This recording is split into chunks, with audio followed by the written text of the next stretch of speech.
क्या हाल चाल भाई लोग। तो यार आई होप आपको इलेक्ट्रोकेमिस्ट्री का फर्स्ट लेक्चर बहुत ही इंटरेस्टिंग लगा हो। तो चलो यार फाइनली इलेक्ट्रोकेमिस्ट्री का लेक्चर नंबर 2 करते हैं, फाइनल लेक्चर ऑफ इलेक्ट्रोकेमिस्ट्री। तो पूरी एनर्जी से यार एक बार आंखें बंद करो और पूरी एनर्जी इकट्ठी करो और शुरू हो जाओ, ठीक है ना। तो चलो शुरू करते हैं यार। ये जो स्लाइड है बहुत ही इंपॉर्टेंट स्लाइड है गाइस आपके लिए, बहुत ज्यादा हाई वेटेज लेती है ये स्लाइड आपकी। काफी क्वेश्चन इसी स्लाइड पे बेस आए हुए हैं आपके, तो इस स्लाइड को बहुत ध्यान से देखना। इसके बाद एक स्लाइड और रहती है बस, उसके बाद आपका चैप्टर पूरा ओवर हो जाएगा। तो चलो यार शुरू करते हैं, ठीक है ना। तो देखो सबसे पहले बात करते हैं इलेक्ट्रोकेमिस्ट्री की हार्ट इक्वेशन, ठीक है ना, दिल है इक्वेशन। इस पे बहुत क्वेश्चन बने होते हैं, बहुत ज्यादा। कौन सी इक्वेशन है? नर्नेस्ट इक्वेशन। गाइस इक्वेशन का नाम क्या है? नर्नेस्ट इक्वेशन। तो देखो ये क्या बताता है, ई ऑफ सेल। गाइस ई मतलब क्या? इलेक्ट्रोड पोटेंशियल, है ना। आपको अभी मैं इस नेक्स्ट स्लाइड में इलेक्ट्रोकेमिकल सीरीज याद करवाऊंगा, तो उसमें भी हम एक बार देखेंगे, ठीक है ना। इलेक्ट्रोड पोटेंशियल मैंने आपको पहले भी बताया हुआ है ना, इलेक्ट्रो पोटेंशियल बताया हुआ है। तो इलेक्ट्रोड पोटेंशियल ऑफ सेल बराबर होता है E note of cell. E nought nought आ गया गाइस, मतलब क्या? नोट का मतलब भी मैंने आपको बताया हुआ है कि स्टैंडर्ड कंडीशन, है ना। Standard electrode potential E naught से, ई नोट ऑफ सेल को क्या बोलते हैं? Standard electrode potential. E of cell बोलते हैं इलेक्ट्रोड पोटेंशियल गाइस, ठीक है ना। इसको बोलते हैं स्टैंडर्ड इलेक्ट्रोड पोटेंशियल। तो गाइस नर्नेस्ट इक्वेशन क्या थी? ई ऑफ सेल बराबर होता है E note of cell minus 2.303 RT by NF log Q। Guys Q क्या है इधर? Q क्या है? आपको मैंने इक्विलिब्रियम में कराया था। What is Q? Q is a reaction coefficient. What is it? Is a reaction coefficient, ठीक है ना, रिएक्शन कोएफिशिएंट, ठीक है ना। ये चीज मैंने आपको इक्विलिब्रियम में कराई थी। आई होप आप लगातार रेगुलरली एक अच्छे बच्चे की तरह करते आ रहे हो सब कुछ, ठीक है ना। शरारतें नहीं कर रहे हो कि कभी कहीं और आ गए, कभी कहीं और आ गए। तो आज रिएक्शन कांस्टेंट अपना गाइस क्या होता था ना, पहले हम प्रोडक्ट ऊपर लिखते थे, रिएक्टर नीचे लिखते थे, कंसंट्रेशन, ठीक है गाइस। तो ये आपकी नर्नेस्ट इक्वेशन है, बहुत सिंपल इक्वेशन है, इसको याद रखना। बहुत से क्वेश्चन इस पे आए हुए हैं।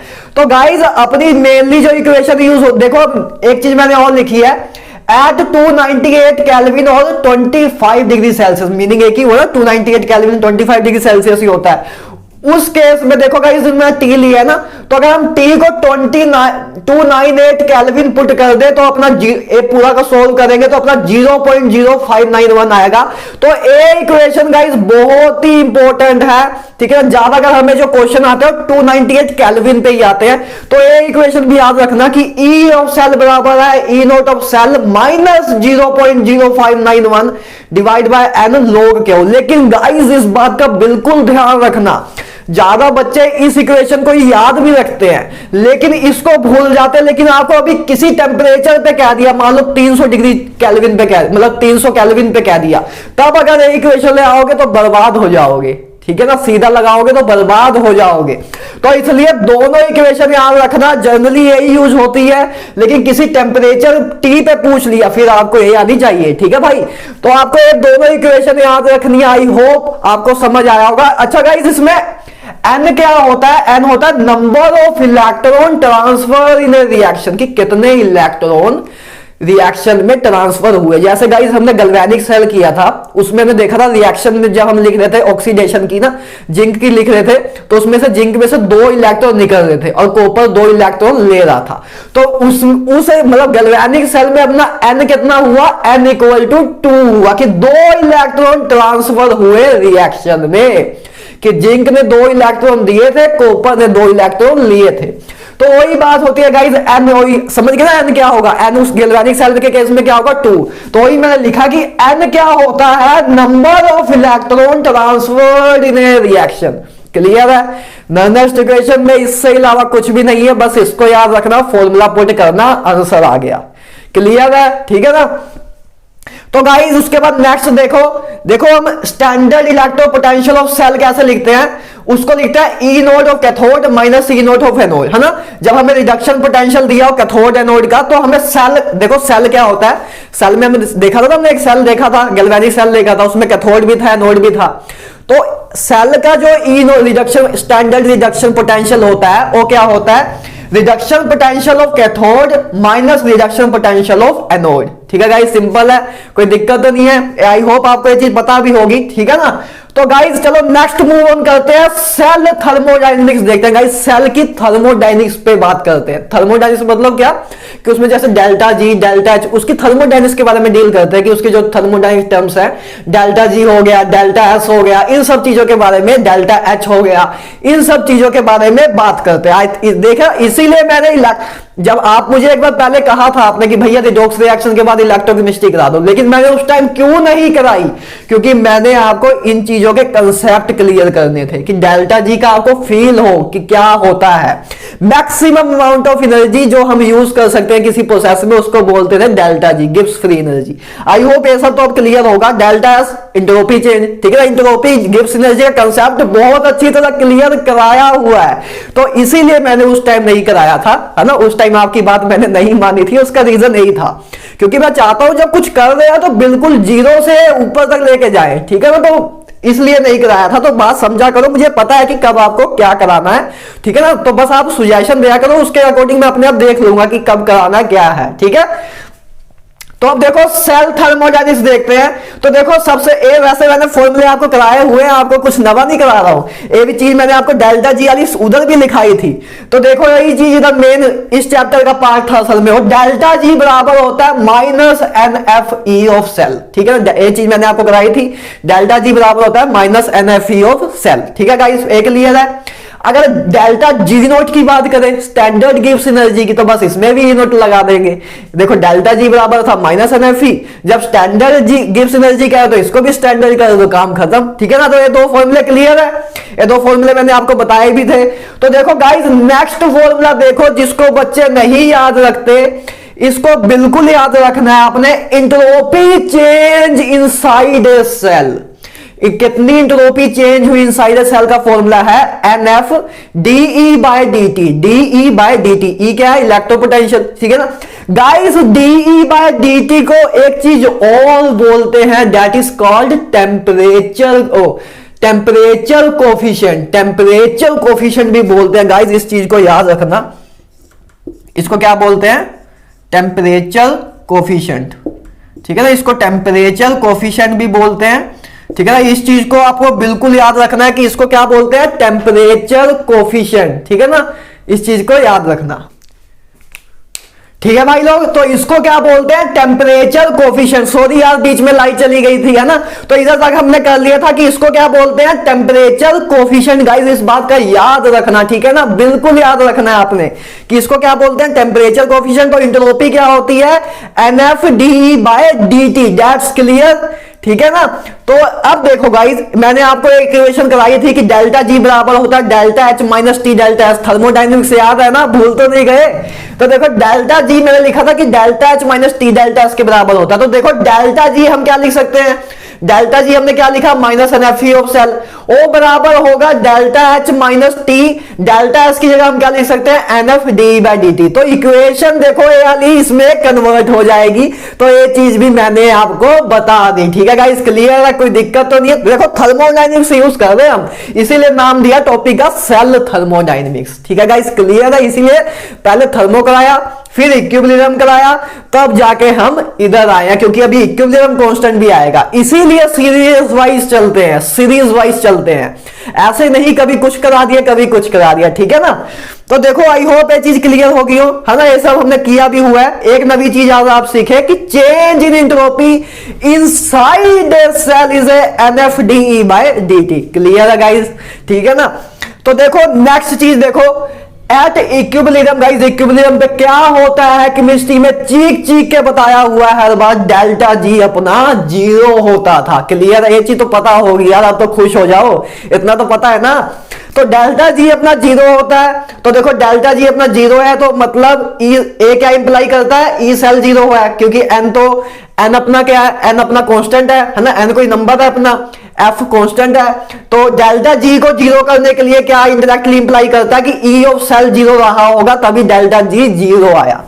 तो डेल्टा जी जीरो मतलब ई ऑफ सेल जीरो होया, इसने इंप्लाई किया।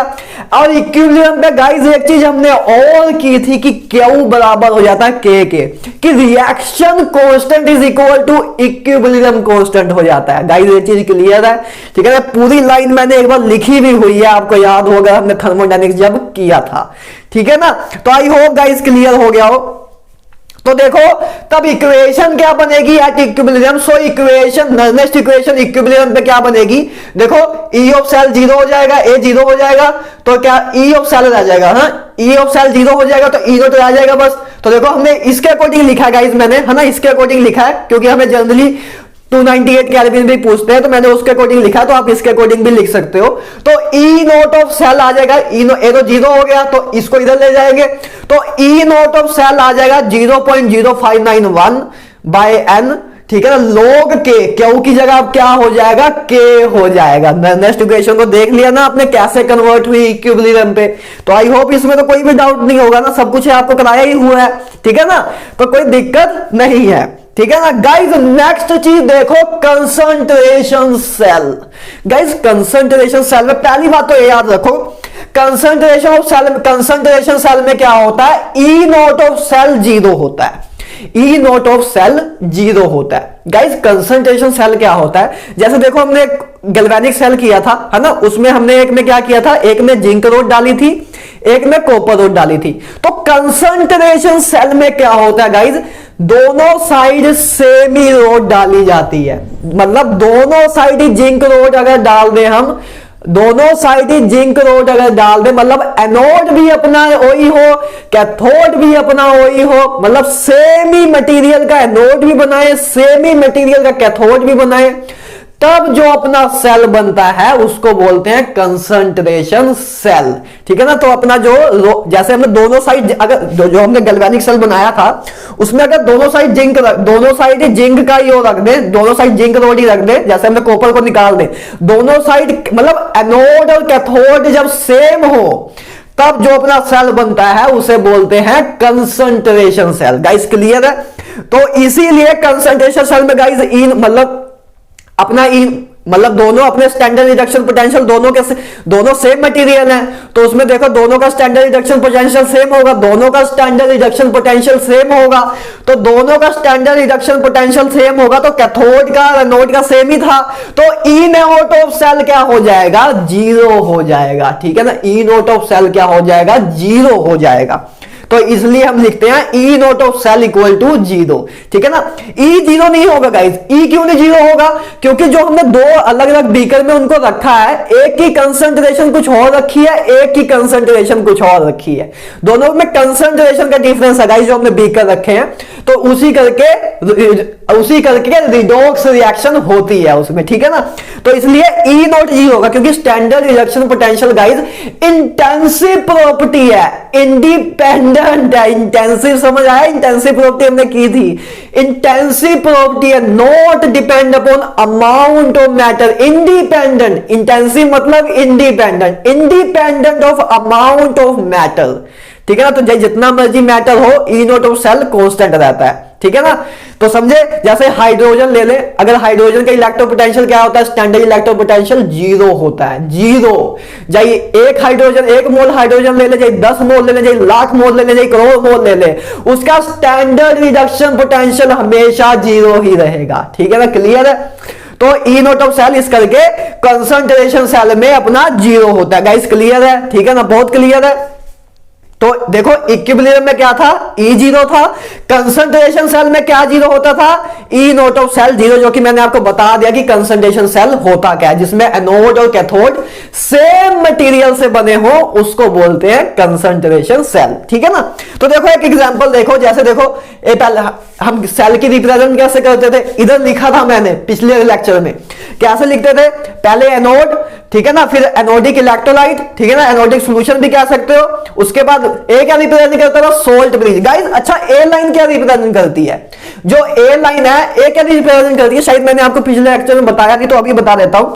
ए लाइन रिप्रेजेंट करती है गाइस फेस डिफरेंस, फेस का डिफरेंस, स्टेट का डिफरेंस, कि ए सॉलिड में था और ए एक्वस में है ना, जिंक सल्फेट सॉल्यूशन है ना, एक्वस में है। तो ए सिंगल लाइन जो है फेस डिफरेंस रिप्रेजेंट कर दिया कि इसका फेस अलग है, इसका फेस अलग है, कि ये सॉलिड है एक्वस है, ठीक है ना।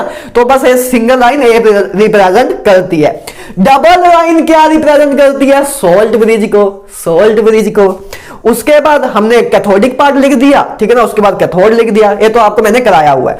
तो गाइस जिंक सल्फेट की जो अपना एक बीकर था उसमें उसकी कंसंट्रेशन थी C1, दूसरे में उसकी कंसंट्रेशन थी C2, ठीक है ना, दूसरे में अपनी कंसंट्रेशन थी C2।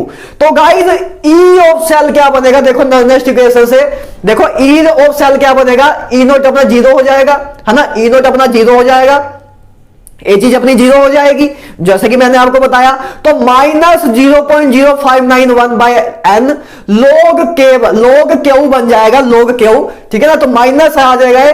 तो देखो इसका देखो अब क्या होगा, देखो माइनस 0.0591 बाय एन लोग प्रोडक्ट बाय रिएक्टेंट, लोग प्रोडक्ट बाय रिएक्टेंट, ये चीज आ जाएगी। अगर ये माइनस साइन अगर हम हटा दें तो गाइस क्या होगा? अगर माइनस साइन कब हटेगा? जब इस पे हम माइनस साइन ले आए, है ना, क्योंकि माइनस साइन लॉग की आपको लॉग खोलना आता है ना, माइनस इधर से साइन ले आएंगे तो यही चीज बन जाएगी। तो हम माइनस साइन को इधर भी लेके जा सकते हैं, तो ये क्या हो जाएगा? उल्टा हो जाएगा जब इसको हम सोल्व करेंगे। तो इसको हम क्या लिख सकते हैं? Log concentration of R by concentration of P. तो ऐसे भी लिख सकते हैं गाइस हम। तो उसमें ही उसी से हमने चीज लिखी, ई ऑफ सेल बराबर होता है 0.0591 divide by N log C2 by C1। That is a very simple equation. Concentration cell के लिए इक्वेशन याद रखना 0.0591 bye N log C2 by C1, ठीक है ना। C2 अपना ए रहा, C1 अपना ए रहा। गाइस क्लियर है कंसंट्रेशन सेल, ठीक है ना। कंसंट्रेशन सेल में दो चीजें याद रखनी वाली है यार। पहली बात की ई नोट ऑफ सेल अपना 0 है, ई नोट ऑफ सेल 0 है क्योंकि anode and cathode same material के बने हैं। दूसरी बात उसकी इक्वेशन क्या बनेगी फिर? ई नोट ऑफ सेल 0, तो 0.0591 bye N log C2 by C1, ठीक है ना, log C2 बाय C1, काम खत्म, ठीक है ना। तो आई होप गाइज इस साइड का सब क्लियर है। इसको इरेज कर देता हूं कि बाद में आप स्क्रीनशॉट क्लियर ले सको, ठीक है ना। तो इसको हम क्लियर कर देते हैं। अच्छा इसको लिख देता हूं ना, इसको तो लिखना चाहिए था ना, टेम्परेचर कोफिशिएंट, की आप जब रिवीजन करो तो आपको आराम से दिखता रहे, है ना। तो इसको तो लिख देते हैं टेम्परेचर कोफिशिएंट, तो इतना ही बहुत है, ठीक है ना। तो ये हमने लिख दिया गाइस, हमने ए स्लाइड पूरी कर लिया। आई होप बहुत ही सिंपल स्लाइड थी, लेकिन सबसे ज्यादा स्कोरिंग स्लाइड भी यही थी गाइस, ठीक है ना। तो इस साइड देखते हैं। अब देखो नेक्स्ट पार्ट पे आते हैं अपने। क्या करना है अब हमें? कोलरेस लो, कोलरेस लो करेंगे। कोलरेस लो करना है गाइस, बहुत ही प्यारा लो है। देखो इसको एक एग्जांपल के साथ देखो, देखो फॉर AXBY एक सॉल्ट है अपने पास AXBY। जैसे हमने इसको AXBY हमने एग्जांपल कहां ली थी? एक बार KSP में ली थी, जब सोल्युबिलिटी प्रोडक्ट निकाल रहे थे। बताओ एक बार, चलो रिवीजन करो। KSP क्या होता था? x the power x, y the power y, SX plus y, that's all right. बहुत अच्छे, बहुत अच्छे, ठीक है ना। बस वैसे बीच में रिवीजन कराने का मन किया।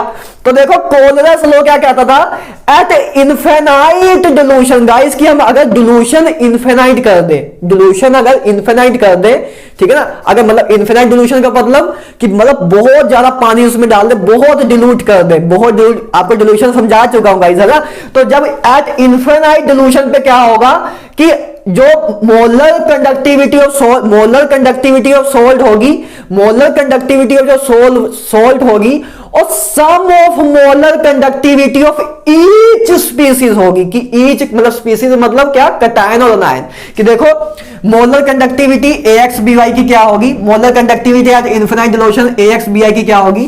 कि ए पार्ट की मोलर कंडक्टिविटी, देखो ए पार्ट कितने हैं? x है ना। ए पार्ट ए मतलब अपने पास कैटायन कितने हैं? कैटायन अपना ए है, तो कैटायन अपने पास x है, तो x into molar conductivity of A, x into molar conductivity of A plus y into molar conductivity of B, ठीक है, y into molar conductivity of B. तो कोलरेस लॉ ने हमें यही बताया था कि एट इनफिनाइट डिल्यूशन कि मतलब यार इनफिनाइट डिल्यूशन पे हर जो सोल्ट है उसकी जो molar conductivity at infinite dilution होगी और सम ऑफ मोलर कंडक्टिविटी होगी उसकी हर एक स्पीसीज की मोलर कंडक्टिविटी का सम होगी। सिंपल उसने ये बताया था कि मतलब कि एक की मतलब जब इसकी जो कटायन की मोलर कंडक्टिविटी है वो इसकी मोलर कंडक्टिविटी पे डिपेंड नहीं करती, इसकी मोलर कंडक्टिविटी पे डिपेंड नहीं करती। इसकी मोलर कंडक्टिविटी अलग निकालेंगे, इसकी मोलर कंडक्टिविटी अलग निकालेंगे, मतलब कि इसकी मोलर कंडक्टिविटी इसकी प्रेजेंस से होने पे या ना होने पे डिपेंड ही नहीं करती। उसने बस एक चीज बनाई थी, क्यों? क्योंकि इनफाइनाइट डिल्यूशन पे क्या होता था, कटायन बहुत दूर चला गया, एनायन भी बहुत दूर चला गया, तो उनमें दूरियां बढ़ गई, ठीक है ना, दूरियां बहुत ज्यादा हो जाती हैं, दूरी बहुत ज्यादा हो गई तो भाई उनमें कोई फर्क ही नहीं पड़ेगा, आपस में लगे हुए हैं, ठीक है ना। तो आई होप समझ गए हो गाइस, इसमें क्रिटिकल पॉइंट है, इस चीज का याद रखना। क्या है, देखो हमने क्या लिखा, molar conductivity at infinite dilution, तो सही है, x इंटू वाई एम है, ठीक है ना, y into Y M, lambda लिखे ना गाइस, लैम्डा हम लिखते हैं मतलब अनायन है, मतलब आयंस की कंडक्टिविटी, आयंस की मोलर कंडक्टिविटी को हम लैम्डा से डिनोट किया है, पूरे सोल्ट के लिए हमने ए वाला साइन यूज किया है, ठीक है ना। तो देखो उसके बाद एक क्रिटिकल पॉइंट क्या है कि equivalent conductivity at infinite dilution में देखो क्या करना है हमें, इसका रिलेशन ये है। तो इसमें इस बात का याद रखना कि x और y से मल्टीप्लाई ना कर देना, नहीं तो बर्बाद हो जाओगे। बहुत बार मैंने बहुत लोगों को एक चीख के चीज बताई है और तब भी ये चीज गलत करके आते हैं। गाइस आपने ये चीज नहीं गलत करनी है कि कोलरस लॉ जब हम इक्विवेलेंट मतलब कंडीशन पे लगाएंगे तब हम x और y से मल्टीप्लाई नहीं करेंगे, इस बात का याद रखना, ठीक है ना। मोलर कंडक्टिविटी में करेंगे, इक्विवेलेंट कंडक्टिविटी में नहीं करेंगे। क्लियर है गाइस, क्रिटिकल पॉइंट है, इसको याद रखना। देखो इधर x नहीं लिखा ना मैंने, कहीं x नहीं लिखा, इधर y भी नहीं लिखा, तो इसमें नहीं करते ना गाइस, ठीक है, इसको याद रखना, ठीक है ना। तो आपके क्वेश्चन बहुत आसानी से सोल्व हो जाएंगे। तो गाइस नेक्स्ट देखो, कोलरस लॉ समझ आ गया, फील आ गया। अब देखो नेक्स्ट देखो एप्लीकेशन की बात करते हैं कि हाँ भाई अब इसको अप्लाई करते हैं, इसकी एप्लीकेशन देखते हैं कि कहां कहां कैसे यूज हो रहा है, किस किस भेष में अपने को यूज होने को मिल रहा है। तो देखो पहली इसकी application determination of delta naught, इसको यार क्या मतलब लैम्डा, इसको वैसे भी इसको भी ना लैम्डा ही बोलते हैं वैसे तो लैम्डा नोट एम, वैसे मैं ट्रायंगल बोल देता हूं, triangle naught M of weak electrolyte, ठीक है ना, कि मतलब डिटर्मिनेशन करता है molar conductivity at infinite dilution of weak electrolyte. Guys weak electrolyte की वैसे प्रैक्टिकली अगर हम मोलर कंडक्टिविटी निकालें, प्रैक्टिकली निकालना हो तो इम्पॉसिबल है, क्योंकि वीक इलेक्ट्रोलाइट जितना मर्जी उसको डिनोट कर दे और तब भी कहीं उसको मतलब तब भी उसमें कुछ ना कुछ आयन प्रेजेंट ऐसे ही हो, मतलब कुछ ना कुछ सोल्ट का अमाउंट ऐसे प्रेजेंट होता ही है कि जो डिसोसिएट ना हो। लेकिन थ्योरेटिकली हमें इस भाई साहब ने बता के दिखा दिया कि हम मोलर कंडक्टिविटी वीक इलेक्ट्रोलाइट के लिए भी इस मेथड से निकाल सकते हैं बहुत ही आसानी से। देखो इसको एक एग्जांपल के तरह से देखो कि रिवीजन भी करो तो दिल भी कहे कि वाह क्या मतलब क्या शॉर्ट नोट्स बने हुए हैं। देखो molar conductivity at infinite dilution for CH3COH, देखो इस वीक इलेक्ट्रोलाइट है ना, वीक इलेक्ट्रोलाइट है, मैंने आपको बताया था ऑर्गेनिक एसिड है ना, ऑर्गेनिक एसिड के लिए तो ये वीक इलेक्ट्रोलाइट है। तो देखो मोलर कंडक्टिविटी, तो इसकी मोलर कंडक्टिविटी हम लिख सकते हैं ऐसे, देखो मोलर कंडक्टिविटी इसकी प्लस मोलर कंडक्टिविटी HCl की माइनस मोलर कंडक्टिविटी NaCl की। देखो गाइस ये कैसे लिखा मैंने ये चीज, देखो आराम से बस देखो क्या हुआ। देखो पहले हमने ये चीज, देखो इस चीज को हमने बस इन चीजों से बनाना है। देखो CH3COH है, पहली बात तो ये है। तो देखो CH3COH इधर भी, CO इधर भी है, तो अब H रह गया है ना, H रह गया। देखो ये चीज तो अपने पास है, ये चीज तो अपने पास है। अब हमने क्या किया, ये चीज हमें चाहिए नहीं, तो देखो हमें Na कैंसिल करना है, तो Na देखो Na कैंसिल करना है और Cl कैंसिल करना है, NaCl कैंसिल करना है, H तो हमें चाहिए। देखो CH3 ए हमें ये दो चीज चाहिए, ये दो चीज चाहिए है ना। देखो ए चीज किससे बनी है, CH3COH किससे बना है, CH3CO और H से, इन दोनों का यूज करके ये चीज बनी है। तो देखो Na और Cl अलग, Na इधर Na और इधर Cl, ये दोनों एक्स्ट्रा चीज है। तो इसको बस माइनस कर देंगे NaCl। तो देखो क्या हुआ, देखो यार ये सिंपल सा ऐसी चीज है। देखो कि हमने क्या किया, CH3CO Na माइनस HCl नहीं प्लस HCl माइनस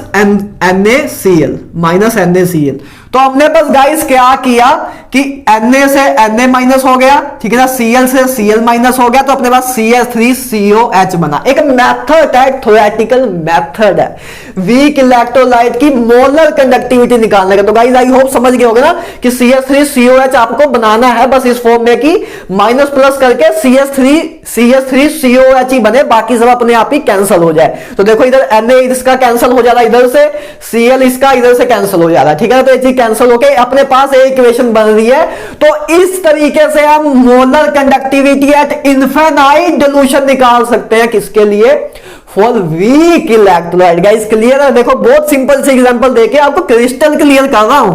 ऐसा नहीं कि बस आया और टफ टफ चीजें आपको बताई, आपको पहले डरा दिया कि आप भाई लाखों रुपए फीस देते रहो हर महीने, ठीक है ना। तो ऐसे नहीं कराएंगे, बिल्कुल सिंपल रखेंगे कि आगे कभी फीस देनी ना पड़े आपको, ठीक है ना। तो देखो गाइस नेक्स्ट इसकी एप्लीकेशन की बात करते हैं, डिटर्मिनेशन ऑफ अल्फा एंड के अल्फा क्या होता है, डिसोसिएशन कांस्टेंट। के क्या होता है, के इधर, अच्छा के अपना कंडक्टिविटी ना मान लेना, है ना। के इधर क्या अपना इक्विलिब्रियम कांस्टेंट है ना, के अपना क्या इधर इक्विलिब्रियम कांस्टेंट।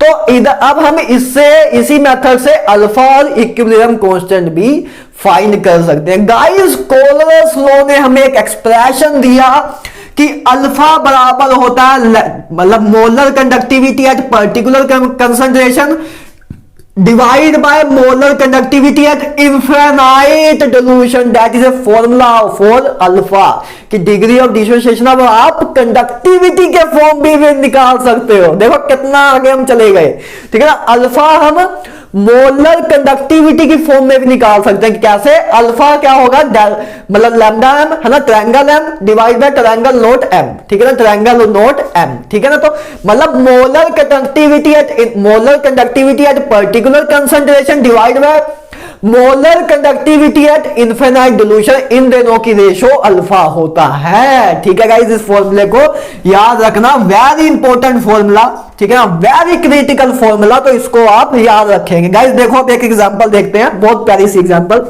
देखो एग्जांपल देखो, एसिड है, ऐसा डिसोसिएट हुआ, तो देखो T0 जैसे हम करते थे, T0 पे गाइस क्या था, इसकी कंसंट्रेशन C थी, इन दोनों की 0-0 थी। क्यों, क्योंकि ये बना ही नहीं था भाई, अभी T0 रिएक्शन स्टार्ट ही नहीं हुई।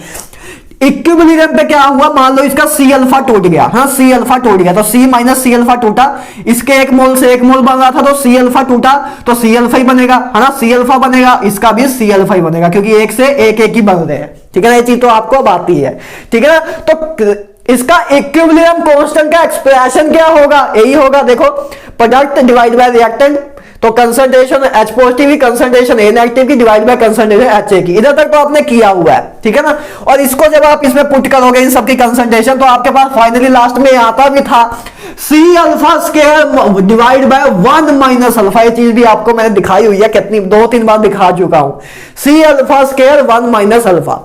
तो बस अब क्या कर सकते हो इलेक्ट्रोकेमिस्ट्री में, बस इसका एक थोड़ा एक्सटेंडेड वर्जन दिखा दिया, थोड़ा एक स्टेप और आगे चले गए कि अल्फा को अब हम lambda M by lambda naught M भी पुट कर सकते हैं। तो बस हमने अल्फा को, उस अल्फा की जगह हमने इसको रिप्लेस कर दिया। तो बस के को हम अब मोलर कंडक्टिविटी की फॉर्म में भी निकाल सकते हैं। गाइस क्लियर हो रहा है ना, मजा आ रहा है, देख रहे हो ना कैसे थर्मोडायनेमिक्स भी चलते जा रही है, इक्विलिब्रियम भी यूज होते जा रहा है। इसलिए भाई साहब पहले वो कराया था, आपके भाई को पता है सब कि क्या कब क्या कराना है, तो उसकी बिल्कुल भी चिंता आप ना करो, बस लगातार लेक्चर करते रहो। मुझे पता है कौन सा टाइम परफेक्ट है किस चैप्टर को कराने के लिए, ठीक है गाइज, तो उसमें बिल्कुल भी नहीं डरो। तो guys third and last application of Kohlrausch law देखते हैं, डिटर्मिनेशन ऑफ सोलिबिलिटी। लो भाई साहब सोलिबिलिटी भी आ गया। सोलिबिलिटी को किससे डिनोट करते थे, एस से। सोलिबिलिटी की बात करते हैं। सोलिबिलिटी मैंने आपको क्या बताया था, सोलिबिलिटी क्या होता था, कितना मैक्सिमम अमाउंट ऑफ सोलूट डिसोल्व होगा, कितना मैक्सिमम अमाउंट बोला था भाई साहब, याद रखना, कितना मैक्सिमम अमाउंट ऑफ सोलूट डिसोल्व होगा गिवन सॉल्वेंट में। गाइस क्लियर है, चीज मैंने आपको बताई थी।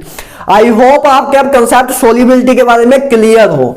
तो देखो एट इनफिनाइट डिल्यूशन पे क्या होगा, मोलैरिटी बराबर सोलिबिलिटी क्या हो जाएगा। मैंने आपको उधर एक चीज और भी बताई थी कि सोलिबिलिटी को जनरली हम एक्सप्रेस करते हैं in form of molarity. Solubility के जनरली हम मोलैरिटी की फॉर्म में ही एक्सप्रेस करते हैं, मोल्स पर लीटर की फॉर्म में।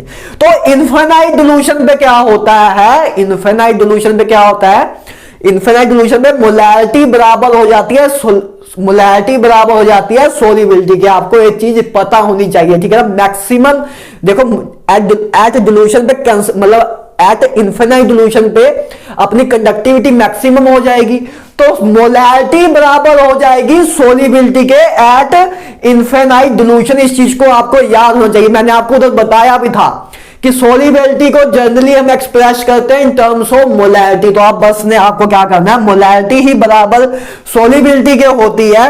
तो देखो बस हमने जो फॉर्मूला किया था, हमने किया था ना लैम्डा एम नॉट, हमने लैम्डा एम नॉट का फॉर्मूला किया था कि के 1000 मैंने आपको बताया था कब लगाना है कि कब नहीं। अब वो चीज नहीं बतानी चाहिए मेरे हिसाब से, ठीक है ना, तो आपका लेक्चर लेंथी हो जाएगा और वही चीज मैं आपको अभी पिछले लेक्चर में बता के भी हटा हूं।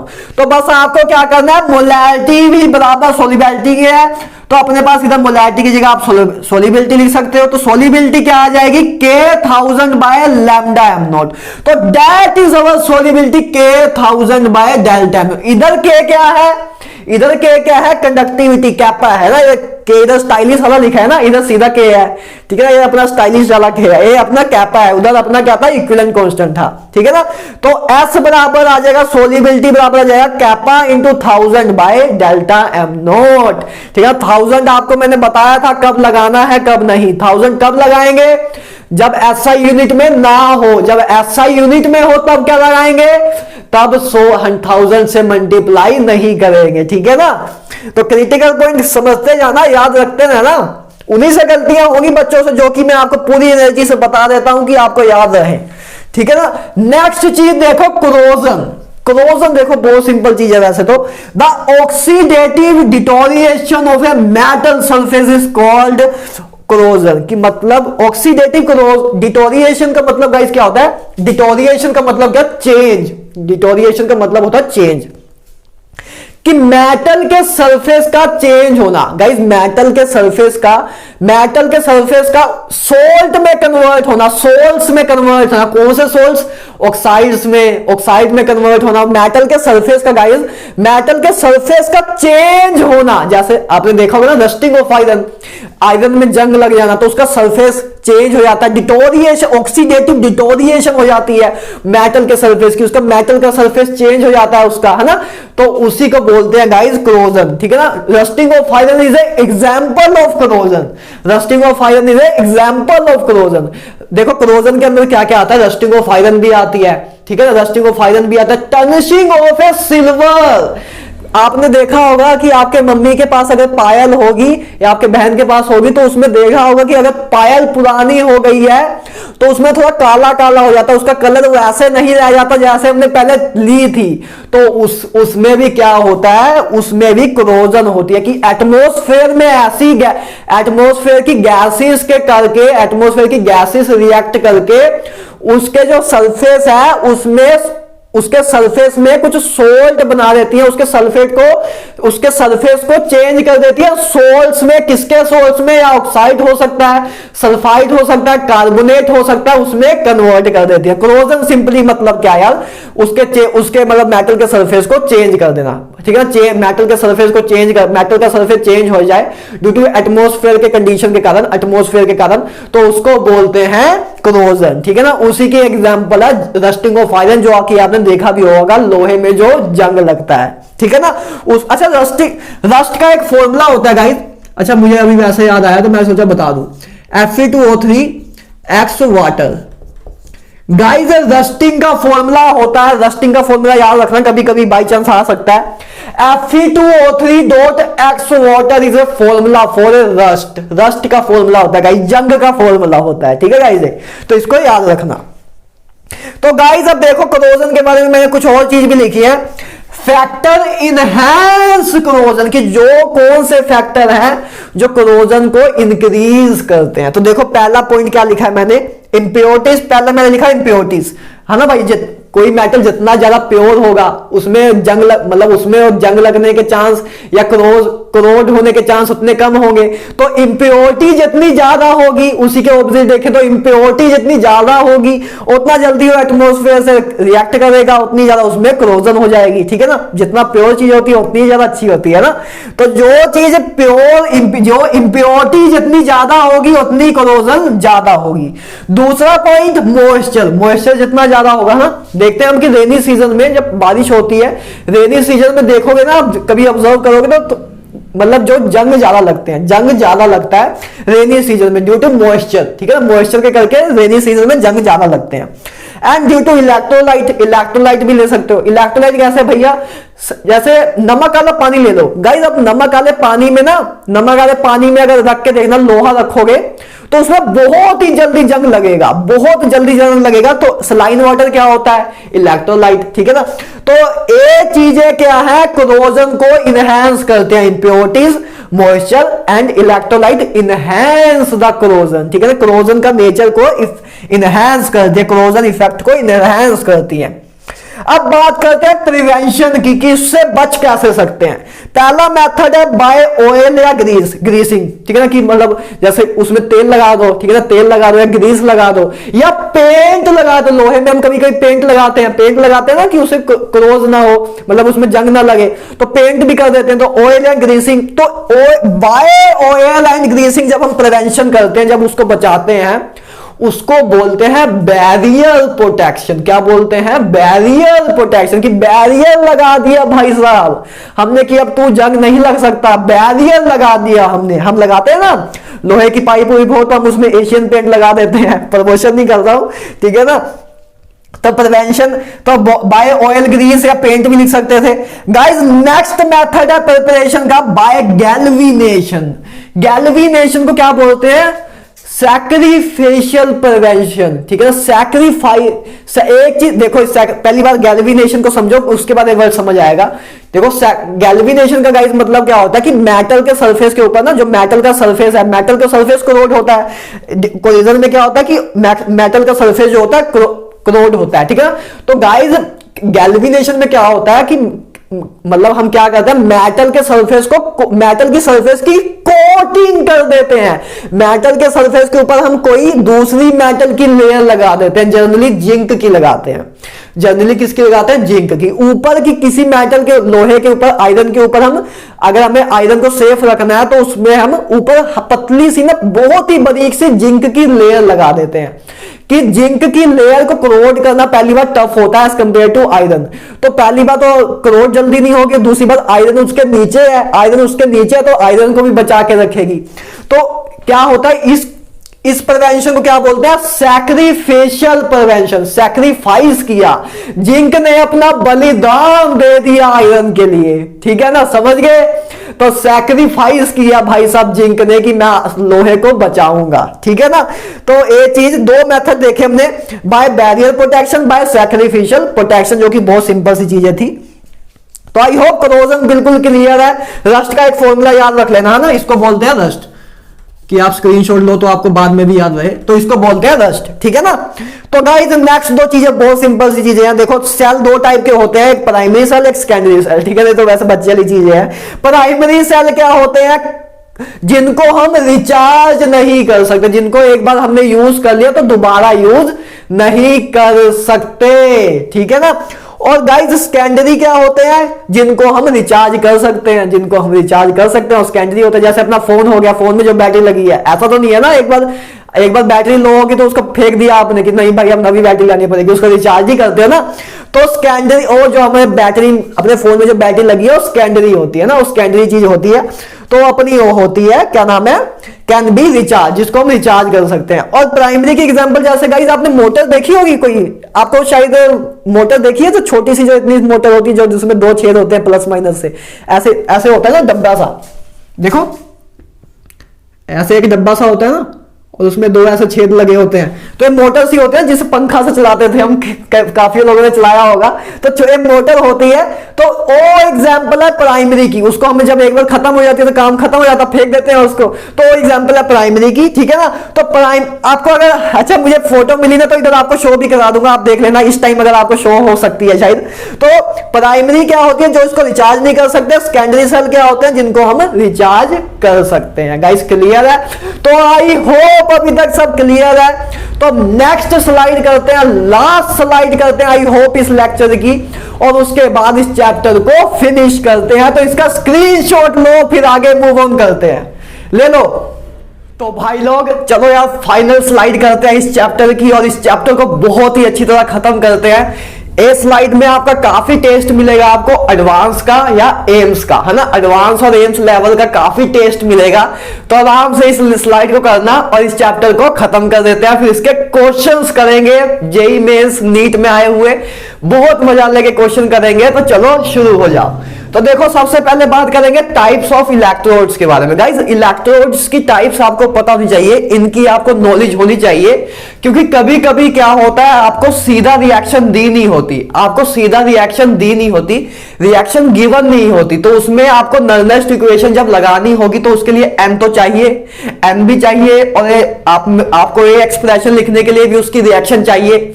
तो उस केस में आपको पता होना चाहिए कि कौन सा टाइप का इलेक्ट्रोड है, और उसकी एक स्टैंडर्ड रिएक्शन होती है, वो मैं आपको बिना याद करे बता दूंगा कि कैसे बनती है, ठीक है ना। ऐसे क्वेश्चन गाइस आते हैं कि जिसमें आपको रिएक्शन दी नहीं होती है, उसमें बस आपको बता दिया जाता है कि इस टाइप का इलेक्ट्रोड है तो इसमें काम करो, ठीक है ना। तो उस अकॉर्डिंग आपको रिएक्शन फॉर्म करनी पड़ती है, तो उसको आराम से देखना, ठीक है ना। और उसके बाद गाइस हम करेंगे थोड़ा बहुत सोल्युबिलिटी प्रोडक्ट को देखेंगे कैसे रिलेट कर रहा है, ठीक है ना। सोल्युबिलिटी प्रोडक्ट पे एडवांस पे क्वेश्चन बने हुए हैं बहुत अच्छे। तो फेरेडेस लॉ देख लेंगे, उसके बाद इलेक्ट्रोकेमिकल सीरीज देख लेंगे, और 1-2 क्रिटिकल पॉइंट है उनको भी देख लेंगे। तो गाइस चलो स्टार्ट करते हैं बिना किसी देरी के। सबसे पहला टाइप्स ऑफ इलेक्ट्रोड्स करते हैं। सबसे पहला इलेक्ट्रोड कौन सा है, मेटल आयन इलेक्ट्रोड। कि मेटल हो और मेटल का आयन हो, उस इलेक्ट्रोड को बोलते हैं metal ion electrode. Guys clear है, ठीक है ना। तो देखो बस इलेक्ट्रोड किस टाइप है, तो पहला इलेक्ट्रोड की टाइप क्या है, मेटल आयन इलेक्ट्रोड, कि मेटल हो और मेटल का आयन हो, ठीक है। देखो इसको ऐसे रिप्रेजेंट करते हैं, रिप्रेजेंटेशन का कैसे करते हैं, Mn पॉजिटिव, उसके बाद Ms, ठीक है ना। मेटल हमने कोई M माना है मेटल, ठीक है ना, सिंपल सी बात है। अच्छा इसमें वो डबल लाइन नहीं ली है ना हमने, क्योंकि सब सोल्ट गाइस सारे सेल में वो नहीं, सारे सेल जितने भी सारे सेल हैं उस सब में सोल्ट ब्रिज यूज नहीं होता, बस गैल्वेनिक सेल में यूज हुआ था, तो उसको हमने उधर पढ़ा था, इसलिए सोल्ट ब्रिज को हमने उधर बहुत अच्छी तरीके से देखा था, ठीक है गाइस। तो अब बस समझने की बात यह है कि पहली बात आपको यह पता होना चाहिए कि इलेक्ट्रोड की टाइप क्या है, उसको रिप्रेजेंट कैसे करते हैं, उसकी रिएक्शन कैसे है, उससे नर्नेस्ट इक्वेशन बनती कैसे, बस इतना पता होना चाहिए, सारे क्वेश्चन सोल्व, ठीक है। तो देखो सबसे पहले बात करते हैं मेटल आयन इलेक्ट्रोड की। तो इसको रिप्रेजेंट मैंने आपको बता दिया कैसे करते हैं।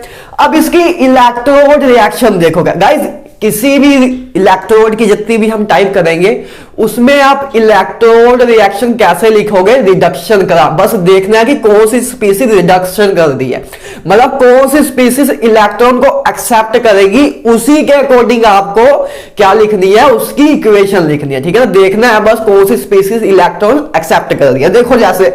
देखो इन दोनों में से कौन सी स्पीसीज इलेक्ट्रॉन एक्सेप्ट करेगी, एन पॉजिटिव ही एक्सेप्ट करेगी, है ना, Mn पॉजिटिव ही एक्सेप्ट करेगी। तो इस मतलब इसकी रिएक्शन क्या हो जाएगी फिर, Mn पॉजिटिव एन इलेक्ट्रॉन लेके M बना रहा है, तो इसकी रिएक्शन A हो जाएगी, ठीक है ना। बस हमने इलेक्ट्रॉन मतलब रिडक्शन वाली रिएक्शन लिखनी है, अब पूरा जब एक बार खत्म होगा ना तो आपको समझ आता रहेगा कि हम क्यों कैसे कर रहे हैं। तो देखो इसकी रिएक्शन है गाइस इस मेटल मेटल आयन इलेक्ट्रोड की। और फिर इसकी इक्वेशन क्या बनेगी नर्नेस्ट, देखो नर्नेस्ट इक्वेशन क्या बन जाएगी अब, ई ऑफ सेल बराबर हो जाएगा ई नॉट ऑफ सेल माइनस 0.059, ठीक है ना, एन तो एन ही रहेगा क्योंकि number of electron transfer N थे, ठीक है ना, लॉग उसका देखो इस प्रोडक्ट में एम सॉलिड में है तो सॉलिड का एक्टिव मास कितना होता है, इक्वल टू 1 होता है, हमने करा हुआ है, तो ऊपर 1 आ जाएगा डिवाइड बाय नीचे इसका डिवाइड बाय नीचे रिएक्टेंट, तो ये तो इलेक्ट्रॉन है ना, ये तो रिएक्टेंट प्रोडक्ट है नहीं, तो अपनी फाइनल इक्वेशन ये बन गई। तो इस अकॉर्डिंग आप मेटल मेटल आयन इलेक्ट्रोड को सोल्व करोगे, बस ये तरीका ही है कि आपको इक्वेशन दी नहीं होगी, आपको इक्वेशन पता होनी चाहिए कि इसकी इक्वेशन ए है, ठीक है ना, इसकी इक्वेशन ऐसे है, याद करने की जरूरत नहीं है, मैंने आपको बताया ना कि बस वो रिएक्शन लेना, वो मतलब रिएक्शन जो फॉर्म करनी है आपको वैसे करनी है कि बस इलेक्ट्रॉन हमें ऐड करने हो, तो रिएक्शन ऐड इसमें इलेक्ट्रॉन ऐड कर दिए तो ये बन गया, ठीक है, सिंपल सी चीज है।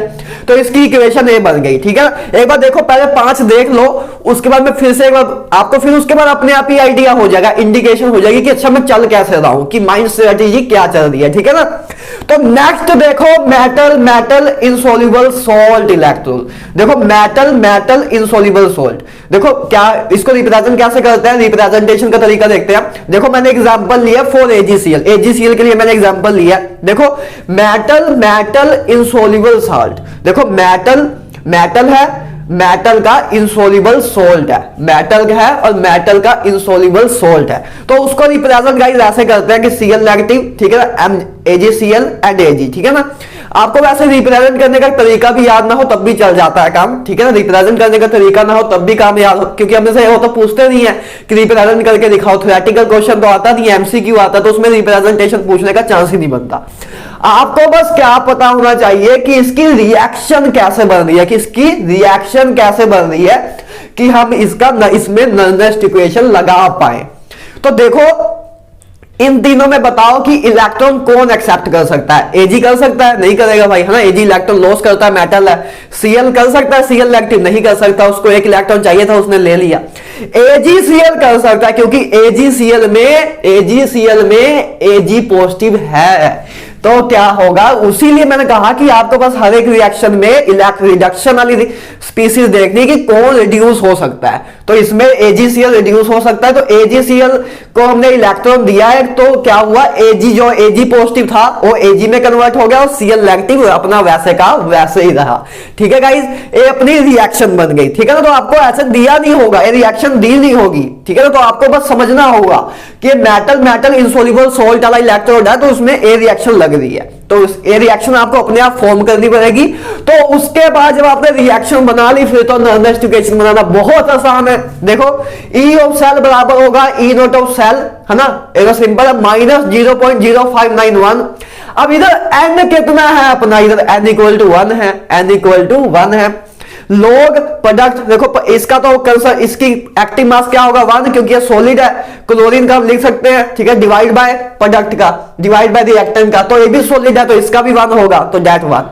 तो अपनी फाइनल इक्वेशन गाइस ये बन गई। तो बस ऐसी आपको नर्नेस्ट इक्वेशन बनानी आनी चाहिए, जो कि तभी पॉसिबल है जब आप इसकी रिएक्शन लिखो, जब उसकी रिएक्शन लिखोगे तभी तो बना पाओगे ना इसकी नर्नेस्ट इक्वेशन, कि उसका एन क्या है और इधर कैसे क्या ले।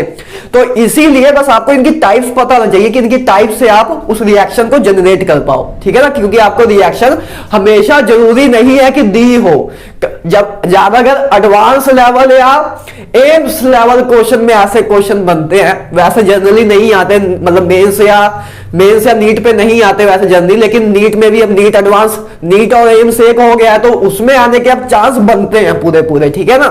तो उस अकॉर्डिंग आपको करना है। इस बार मुझे लगता भी है कि नीट का पेपर पहले से थोड़ा सा टफ आएगा, तो इसलिए सब कुछ करना जरूरी है, और मैं आपको सिंपल वे में करा रहा हूं ना, कोई टफ तो करा नहीं रहा हूं, तो कर लो भाई, ठीक है। तो क्या जा रहा है अपना 20-25 मिनट लगेंगे, आपका पूरा इलेक्ट्रोकेमिस्ट्री तैयार हो जाएगा, कुछ भी नहीं मिस करना पड़ेगा, ना एम्स को, ना एडवांस को, ना बिटसेट को, ठीक है ना बिटसेट को, ना जेई को, किसी को भी मिस नहीं करना पड़ेगा, सब कर डालो, ठीक है गाइस। ये 2 टाइप्स हमने देख ली। तीसरी टाइप देखो गैस इलेक्ट्रोड, गैस इलेक्ट्रोड को देखो रिप्रेजेंट करने का तरीका, गैस इलेक्ट्रोड गैस ही यूज होगी। देखो जैसे मैंने हाइड्रोजन की एग्जांपल ली है ना, एग्जांपल लेके समझा रहा हूं कि इजीली समझ आ जाए, नहीं तो वैसे लेके चलता कि ए है ना, ए टू ए सब लेके चलता, फिर वो थोड़ा हमको फील नहीं आता। ऐसे एग्जांपल लेके चल रहा हूँ, एक्चुअल एग्जांपल, तो मजा आ जाता है। तो देखो हाइड्रोजन के लिए एग्जांपल लेता हूँ, तो इसको कैसे रिप्रेजेंट करते हैं, H पॉजिटिव, उसके बाद लाइन, ठीक है ना। लाइन आपको क्या बताया था मैंने, क्या रिप्रेजेंट करती है, फेस सेपरेशन, फेस में सेपरेशन, ठीक है ना, कि इसकी फेस अलग है, इसका फेस अलग है, ठीक है। जैसे हमें पता भी है कि ये एक्वस में होता है और एक गैस है, ठीक है ना। तो इसमें लाइन हमने मारी, ए इसका प्रेशर दिया हुआ है हाइड्रोजन गैस का, और ये प्लेटिनियम बस गाइस मेटल सल्फेट है, जिसमें हम कोई भी मेटल सल्फेट है जिसको हम ले लेते हैं, ठीक है ना। तो इसका आपको कोई काम भी नहीं है वैसे। तो देखो गाइस रिएक्शन देखो इसकी क्या है, आपको रिप्रेजेंट से ज्यादा जरूरी बस रिएक्शन ही है। रिप्रेजेंट मैंने आपको बताया कि कोई जरूरत नहीं है, बस लिखना जरूरी है, बता एक बार देखा हुआ लगे, ठीक है, इसलिए बताना जरूरी है। रिएक्शन देखो इसकी क्या बनेगी, तो देखो क्या रिएक्शन बन सकती है, इनमें से कौन सी स्पीसीज इलेक्ट्रॉन एक्सेप्ट करेगी, H पॉजिटिव भी एक्सेप्ट करेगा। तो बस सिंपल सा काम, H पॉजिटिव में इलेक्ट्रॉन दो। तो देखो मैंने वही बताया था ना कि आपको बस देखना है कि कौन सी स्पीसीज रिड्यूस हो सकती है, उसी के अकॉर्डिंग रिएक्शन बन जाएगी, आपको याद करने की भी जरूरत नहीं है। तो बस आपने देखा कि H पॉजिटिव इलेक्ट्रॉन ले सकता है, तो उसको इलेक्ट्रॉन दिया और वो हाइड्रोजन गैस बन गया, ठीक है ना। सिंपल सी बात है, इक्वेशन ये अपनी रिएक्शन बन गई, तो इक्वेशन तो आप बना ही लोगे, रिएक्शन बन गई फिर तो इक्वेशन बन ही जाएगी। E of cell, E naught of cell minus 0.0591 divide by n की वैल्यू क्या है, इक्वल टू 1। n अपना इक्वल टू 1 है क्योंकि एक इलेक्ट्रॉन ट्रांसफर हुआ रिएक्शन में, ठीक है ना। लॉग, ठीक है ना, लॉग प्रोडक्ट में देखो गाइस गैस थी तो हमने कंसंट्रेशन की जगह प्रेशर ले लिया, pressure of hydrogen the power half, ठीक है ना, and divide by concentration of H positive, divide by concentration of H positive, that is the equation of gas electrode. जो कि आपको इक्वेशन याद करने की जरूरत नहीं है, बस आपको रिएक्शन बनानी आनी चाहिए। और रिएक्शन भी याद करने की जरूरत नहीं है क्योंकि मैंने आपको बता दिया है कि बस वो स्पीसीज देख लेना जो आपको क्वेश्चन दिया होगा, क्वेश्चन में उस स्पीसीज को सिलेक्ट कर लेना, उस स्पीसीज को सिलेक्ट कर लेना जिसको हम इलेक्ट्रॉन दे सकते हैं, जिसको हम रिड्यूस कर सकते हैं, तो उसी के अकॉर्डिंग बस रिएक्शन बना देना, उससे ही आपकी इक्वेशन आ जाएगी। तो बताओ कुछ भी याद करने की जरूरत पड़ी ना, आपको रिप्रेजेंटेशन याद करने की जरूरत है ना, आपको रिएक्शन याद करने की जरूरत है ना, आपको इक्वेशन बनी है उसको याद करने की जरूरत है, याद करने का कुछ भी जरूरत नहीं है ना, बस आपके माइंड में मैंने डाल दिया है कि बस जो क्वेश्चन होगा उसमें देखना कि कौन सी स्पीसीज में हम इलेक्ट्रॉन देके मतलब रिड्यूस, जिसको रिड्यूस करा सकते हैं उसके अकॉर्डिंग इक्वेशंस बना लेना, काम खत्म, ठीक है गाइस, क्लियर है। तो देखो नेक्स्ट इलेक्ट्रोड देखो, अमलगम इलेक्ट्रोड, अमलगम थोड़ा लगता है फील आता है बबलगम ठीक है ना, वैसे ही मजाक कर रहा हूं। तो अमलगम गाइस वैसे होता है ना, मरकरी में हम डिप करके रखते हैं तो उसको अमलगम कहते हैं। चलो आपके कोई इतना काम का है नहीं। तो देखो इसकी रिप्रेजेंटेशन देखो हमने कैसे लिखी है, देखो लेड के लिए लिखी है Pb Hg Pb2 पॉजिटिव, ठीक है ना, बस रिप्रेजेंटेशन है, आप बस देख लो इसको ऐसी ना। तो देखो अब इसका हम अगर रिएक्शन लिखे तो कैसे लिख सकते हैं, कैसे लिखेंगे, देखो इन दोनों में से कौन इलेक्ट्रॉन एक्सेप्ट कर सकता है, कौन लेगा, Pb2 पॉजिटिव लेगा, तो रिएक्शन इसी के अकॉर्डिंग बनेगी। Pb2 पॉजिटिव 2 इलेक्ट्रॉन लेके Pb अमलगम बना रहा है, ठीक है ना। तो अमलगम गाइस सॉलिड फॉर्म में बनता है, Pb अमलगम सॉलिड फॉर्म में होता है, तो ये अपना एक्वस है। तो इक्वेशन क्या बनेगी, E ऑफ सेल बराबर E naught of cell minus 0.0591 divide by n की वैल्यू क्या है, n की वैल्यू 2 है क्योंकि 2 इलेक्ट्रॉन ट्रांसफर हुए रिएक्शन में, डिवाइड उसके बाद लॉग प्रोडक्ट में देखो इसका एक्टिव मास 1 होगा, है ना, लेड बन गया तो इसका सॉलिड, लेड सॉलिड में होगा ना, तो उसका एक्टिव मास 1 होगा डिवाइड बाय एक्वस का ए, तो ये अपनी फाइनल इक्वेशन बन गई। तो आई होप गाइस आपको चार एक चीजें क्लियर हो, कुछ भी याद करने की जरूरत नहीं है, बस आपको माइंड में इतना रखना है कि कौन सी स्पीसीज रिड्यूस हो सकती है, उस अकॉर्डिंग रिएक्शन लिखो और उसके बाद तो आप इक्वेशन लिख ही दोगे जब आपने रिएक्शन लिख दी, ठीक है गाइस, क्लियर है। तो लास्ट इलेक्ट्रोड देखो ऑक्सीडेशन रिडक्शन वाला इलेक्ट्रोड, जिसमें मतलब ऑक्सीडेशन भी हो रही है, रिडक्शन भी हो रही है, मतलब उसमें दो, जैसे रिडॉक्स रिएक्शन हम क्या करते थे, पहले एक हाफ रिएक्शन लिखते थे ऑक्सीडेशन की, एक हाफ रिएक्शन लिखते थे रिडक्शन की, है ना, हाफ रिएक्शन लिखते थे ऑक्सीडेशन की, हाफ रिएक्शन लिखते थे रिडक्शन की, उसका दोनों का ओवरऑल निकालते थे अपनी ओवरऑल रिएक्शन। तो इसमें गाइस क्या करेंगे, हाफ रिएक्शन के लिए अलग लिखेंगे E ऑफ सेल, ठीक है ना, हाफ रिएक्शन के लिए अलग लिख देंगे। तो देखो जैसे मैंने एग्जांपल लिया है, देखो एक एग्जांपल लिया है, ठीक है ना। तो इसमें देखो क्या हुआ, आयरन 3 पॉजिटिव एक इलेक्ट्रॉन लेके आयरन 2 पॉजिटिव बनाया, ठीक है ना। तो इसमें क्या हुआ, देखो इसने इलेक्ट्रॉन लिया, तो इसने इलेक्ट्रॉन लिया, तो इसकी ई ऑफ सेल क्या बन जाएगी, ई ऑफ सेल क्या हो जाएगी, E not of cell minus 0.0529 by 1 log, देखो लॉग उसके बाद प्रोडक्ट डिवाइड बाय रिएक्टेंट। तो बस आपको ये समझाना था कि यार देखो ये ऑक्सीडेटिव रिडक्शन के लिए हम अलग अलग से लिख देते हैं, ठीक है ना, अलग अलग रिएक्शन लिख देते हैं और तो कुछ भी नहीं है, ठीक है ना। तो देखो अब नेक्स्ट देखो, इसी तरह देखो वैसे तो KMnO4 है लेकिन हम MnO4 नेगेटिव भी लिख देते हैं। एक चीज मैं आपको कराऊंगा अभी जब मैं टाइट्रेशन आपको कराऊंगा, टाइट्रेशन करेंगे गाइस फेब्रुअरी अटेम्प्ट के बाद, क्योंकि आपके मेंस का तो टॉपिक है ही नहीं, नीट के तो बिल्कुल ही बाहर है, एडवांस के लिए इंपॉर्टेंट है, तो उसको हम अब कर सकते हैं आराम से, क्योंकि हमने इक्विलिब्रियम भी कर लिया है, ठीक है ना, अपना क्या नाम है इलेक्ट्रोकेमिस्ट्री भी कर लिया, तो इसमें इलेक्ट्रोकेमिस्ट्री में कंडक्टोमेट्री टाइट्रेशन आती है, तो ये सब एडवांस के टॉपिक है, इनको पहले एक बार आपका मेंस पूरा कर देते हैं, एक बार आपकी फेब्रुअरी में 99 परसेंटाइल दबा देते हैं, उसके बाद उसको भी कर लेंगे, ठीक है ना। तो देखो KMnO4 है वैसे तो ये, चलो MnO4 नेगेटिव भी लिख देते हैं। तो MnO4 negative KMnO4 acidic medium में क्या करता है, +7 से +2 में चला जाता है। तो देखो KMnO4 एसिडिक मीडियम में +7 से, इसकी ऑक्सीडेशन स्टेट इधर +7 है ना, इधर +7 है, +7 से +2 में चला जाता है। तो इसकी रिएक्शन है जो कि मैं आपको बहुत ही डिटेल में कराऊंगा जब हम टाइट्रेशन करेंगे। तो अभी तो बस इतना देखो कि हम इसकी इक्वेशन कैसे लिख रहे हैं। तो देखो E of cell, E not of cell minus 0.059, N इधर कितना है, एन अपना इधर 5 है, एन अपना इधर 5 है। तो लॉग उसका प्रोडक्ट में देखो लिक्विड है, लिक्विड का एक्टिव मास कितना होता है, 1 होता है, एक्वस का नहीं होता 1, लिक्विड का 1 होता है, बताया था मैंने आपको। तो सब कुछ वैसी चीजें यूज हो रही हैं। तो उसके बाद देखो इसका तो 1 हो जाएगा, इसका कंसंट्रेशन Mn2 पॉजिटिव, ठीक है, डिवाइड बाय कंसंट्रेशन इसकी, divide by concentration H positive की, डिवाइड पावर 8, ठीक है, पावर 8 कर दी। तो बस गाइस ये आपकी इक्वेशन बन गई, समझ आया ना, कि बस मैंने आपको इन टाइप्स में बस इतना ही बताना था कि अगर आपको क्वेश्चन में रिएक्शन ना गिवन हो तब भी आपको नॉनेस्ट इक्वेशन लिखने के लिए रिएक्शन तो चाहिए। तो उस रिएक्शन को आप बनाओगे कैसे, बस उस स्पीसीज को देखो जो आपको क्वेश्चन दिया हुआ है, उसमें कौन सी स्पीसीज को इलेक्ट्रॉन दे के हम रिएक्शन लिख सकते हैं। जिस स्पीसीज को इलेक्ट्रॉन दे सकते हैं, जो स्पीसीज रिड्यूस हो सकती है, उसके अकॉर्डिंग रिएक्शन लिख दो और अपनी नेक्स्ट इक्वेशन बना डालो, ठीक है ना। बस आपको ये समझाना था कि आपके अगर टफ क्वेश्चन दिया है तो उसको कैसे इजीली तरीके से सॉल्व करें, ठीक है गाइस, क्लियर है। तो हमने सारी टाइप्स देख ली इलेक्ट्रोड्स की कि कैसे क्या है, कुछ भी याद करने की जरूरत नहीं पड़नी चाहिए, अब सब बता दिया, रिप्रेजेंटेशन कोई खास नहीं, रिएक्शन आपको बता दिया कैसे बनेगी, ई ऑफ सेल आपको बता दिया कि जब आपको ये रिएक्शन बना ली तो आप ये आराम से बना ही लोगे, तो इसको भी याद करने की जरूरत नहीं है।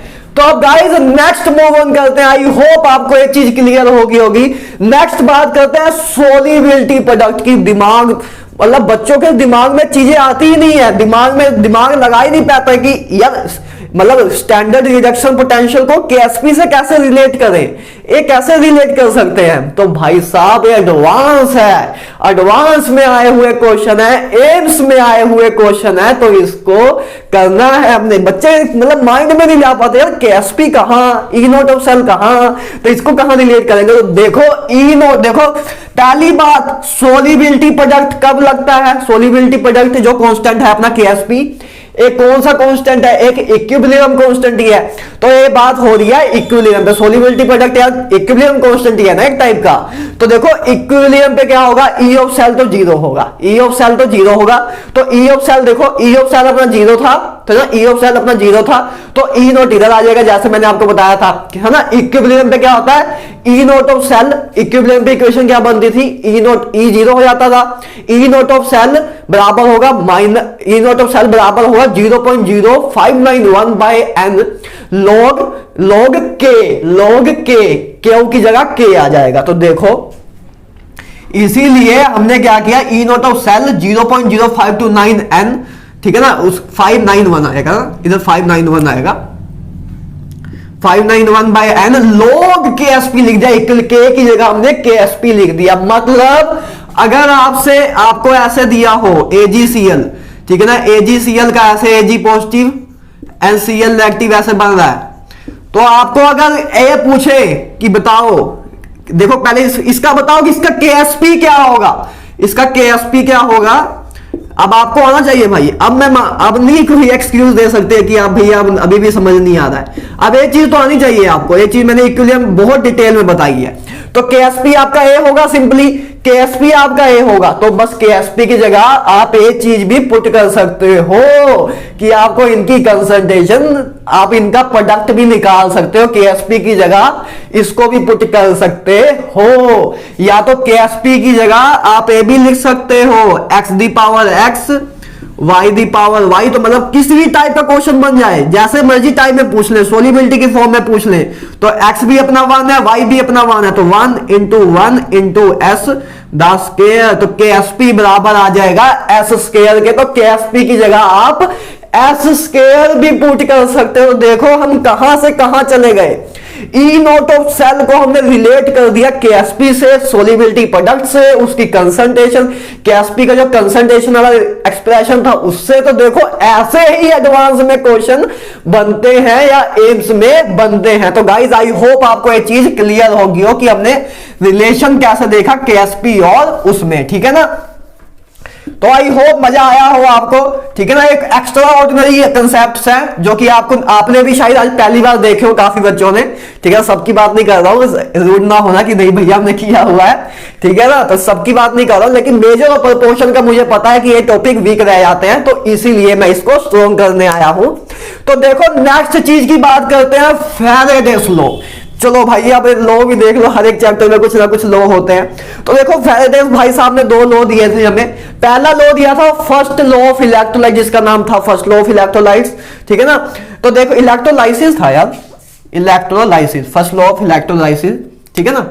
इलेक्ट्रोलाइसिस था फर्स्ट लॉ ऑफ इलेक्ट्रोलाइसिस, ठीक है ना, इलेक्ट्रोलाइसिस का फर्स्ट लॉ। तो देखो फर्स्ट लॉ ऑफ इलेक्ट्रोलाइसिस क्या था कि जो वेट है, wait of substance deposit at anode और कैथोड, की कितना वेट ऑफ सब्सटेंस एनोड या कैथोड पे डिपॉजिट होगा और डायरेक्टली प्रोपोर्शनल चार्ज के। कि जितना ज्यादा, देखो जैसे हमने गैल्वेनिक सेल बनाया था, तो जितना ज्यादा चार्ज फ्लो होगा उतना ज्यादा, देखा हमने देखा ना कॉपर में वेट डिपॉजिट हो रहा था, ठीक है। कॉपर में वेट डिपॉजिट, कॉपर की रोड में वेट डिपॉजिट हो रहा था और जिंक की रोड में वेट रिमूव हो रहा था। तो कितना अमाउंट ऑफ वेट डिपॉजिट या रिमूव होगा डायरेक्टली प्रोपोर्शनल है चार्ज के। किसके डायरेक्टली प्रोपोर्शनल? चार्ज के। क्यों? अपना क्या है? चार्ज। तो मतलब हमें फर्स्ट लॉ ऑफ इलेक्ट्रोलाइसिस ने क्या बताया था कि वेट ऑफ सब्सटेंस डिपॉजिट और removed from electrode directly proportional to charge. कि जितना ज्यादा हम चार्ज निकलेगा या जितना ज्यादा चार्ज होगा उतना वेट ज्यादा डिपॉजिट या रिमूव होगा। उसने सिंपली यह बताया था। तो जब डायरेक्टली प्रोपोर्शनल का साइन हटता है तो क्या आता है? एक कांस्टेंट आता है। तो इधर जो कांस्टेंट है उसको हमने डोनेट किया जेड से और इसको बोलते हैं इलेक्ट्रोकेमिकल कांस्टेंट। इलेक्ट्रोकेमिकल कांस्टेंट, ठीक है ना, जेड को बोलते हैं इलेक्ट्रोकेमिकल कांस्टेंट। तो देखो अब क्यू को हम गाइस अलग फॉर्म भी मैंने लिखी है, आईटी भी लिख सकते हैं ना। क्यू को करंट और टाइम के, देखो अपना करंट क्या होता था? चार्ज पर टाइम। करंट अपना ही होता था करंट की डेफिनेशन। तो क्यू को हम आईटी भी लिख सकते हैं। तो बस मैंने क्यू को आईटी भी लिखा है। गाइस जेड को देखो हम और भी बहुत बम्पर चीज लिखी है मैंने एक, कि जेड को हमें दिया नहीं होता। तो जेड का फॉर्मूला क्या होता है? ई बाय 96,500, 96,500, ठीक है ना। ई अब क्या है गाइस? देखो अब ई को स्टैंडर्ड रिडक्शन पोटेंशियल ना मान लेना, उसमें मैंने हर जगह सेल करके लिखा हुआ है। ई इधर क्या है? इक्विवेलेंट मास, याद रखना इक्विवेलेंट मास है, इक्विवेलेंट मास है, इसको याद रखना है। इक्विवेलेंट वेट होता क्या था? बोलो जल्दी बोलो, याद करो, मोल कंसेप्ट को याद करो। इक्विवेलेंट वेट क्या होता था? Molar mass divide by N factor. याद आया कुछ? तो जेड अपना होता है ई बाय 96,500, जिसको 96,500 भी बोल सकते हो आप, ठीक है ना। तो ए अपना होता है जेड, जिसको ई इसमें याद रखना इक्विवेलेंट मास होता है, इक्विवेलेंट मास होता है। रिडक्शन पोटेंशियल में मैंने सेल लिखा हुआ है, तो इसका क्लैरिफाई रखना अपने पास, ठीक है ना। तो ए 96,500 ऐसे आया ना। 1 फैराडे बराबर होता है 500 कूलम के। तो ये इससे ही आई है चीजें, है ना। ये चीज आपको पता होगी ना, 1 फैराडे बराबर होता है 96,500 कूलम, 96,500 कूलम के, ठीक है ना। तो ये आपको चीज पता होगी, नहीं पता तो देख लो अभी कि एक फैराडे भी एक चार्ज की यूनिट है, तो एक फैराडे बराबर होता है 96,500 कूलम के, ठीक है ना। तो ये फर्स्ट लॉ ऑफ इलेक्ट्रोलाइट था कि गाइस कितना वेट डिपॉजिट या रिमूव होगा, डायरेक्टली प्रोपोर्शनल होगा चार्ज के, कितना अमाउंट ऑफ चार्ज हमने सप्लाई किया उसे, ठीक है गाइस। सिंपल सी बात ये थी। तो फर्स्ट लॉ ऑफ इलेक्ट्रोलाइसिस ये था।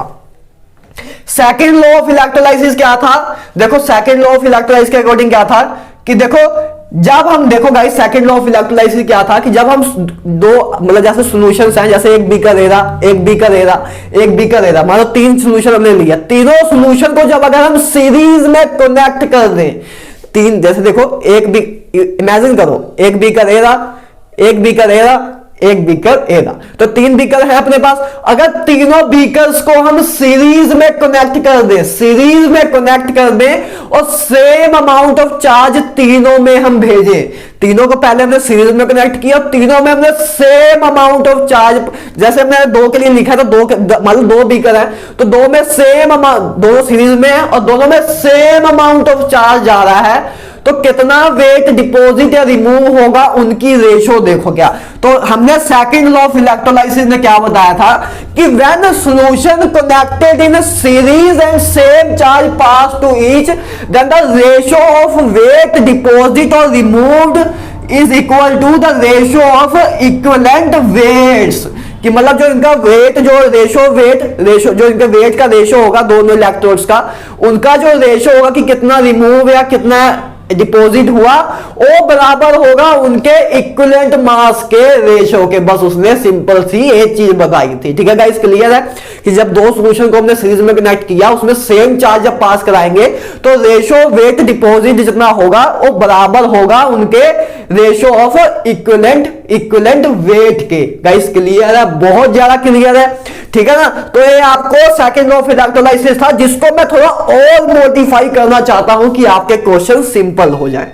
तो देखो, अब देखो मैंने इसको ऐसे लिख सकते हैं इस चीज को कि E1 को इधर ले आए, W2 को इधर ले जाए। तो देखो मैं इसको और आपके लिए अच्छा बनाने की कोशिश कर रहा हूं। W1/E1, W2/E2, इसी से हमने लिखा। तो देखो wait divide by equivalent wait क्या होता है, बोलो। ग्राम इक्विवेलेंट वेट क्या होता है, weight divide by equivalent weight is equal to gram equivalent weight. मतलब सेकंड लॉ ऑफ इलेक्ट्रोलाइसिस ये भी कहता है कि जब जब 2 सॉल्यूशन कनेक्ट होते हैं सीरीज में और जब उनमें सेम करंट पास होता है, तो ग्राम इक्विवेलेंट ऑफ फर्स्ट बराबर होता है ग्राम इक्विवेलेंट ऑफ सेकंड के। ये भी एक हम डेफिनेशन बना सकते हैं। तो देखो इसको मैंने और आगे मॉडिफाई कर दिया, जो इतना बताते नहीं है। तो देखो ग्राम इक्विवेलेंट को मैंने आपको बताया था कि ग्राम इक्विवेलेंट को आप n फैक्टर इनटू मोल भी लिख सकते हो, आपको बिल्कुल क्लियर होगा ग्राम इक्विवेलेंट। नहीं तो जाके मेरा लेक्चर देख लेना, ग्राम इक्विवेलेंट मैंने ये सब चीजें बताई हुई हैं, ठीक है ना। ग्राम इक्विवेलेंट बराबर होता है n इंटू मोल के। n क्या है, n फैक्टर।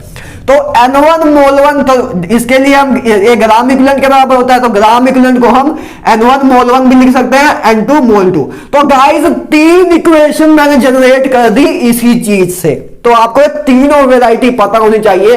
आपके 100% क्वेश्चन होंगे जो अगर आपके फैराडे लॉ से आए, नहीं तो ज्यादा अगर आपको यही बताया जाता है, बुक्स में भी यही लिखा जाता है, लेकिन मैंने पूरा उसको खोल के निकाल दिया कि आप कैसे क्या जा सकते हो, ठीक है ना।